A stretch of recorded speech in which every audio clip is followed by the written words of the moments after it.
Member of Parliament for Manchester North Western, Mikael Phillips, has found himself facing legal action after failing to submit his statutory declaration for 2022 by the required deadline. While Phillips has already paid the penalty for his late submission, a fine of $250,000, he is still being taken to court. Many have wondered why, especially given that this matter is not linked to illicit enrichment. The core issue is procedural. The Integrity Commission Act requires public officials to file their statutory declarations by a set deadline.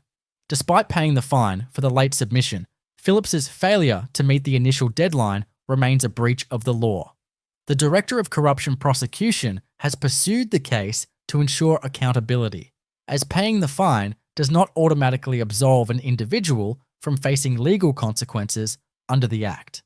Meanwhile, questions have been raised about Prime Minister Andrew Holness's statutory declaration, which is yet to be verified by the Integrity Commission. Some have asked why Holness is not also facing legal action. The key difference lies in the nature of the cases. Phillips missed the filing deadline, triggering an automatic breach. In Holness's case, the declaration was submitted, but the verification process is still ongoing. Unless the Integrity Commission finds a violation, such as non-submission or other irregularities, Holness is not subject to the same legal action as Phillips.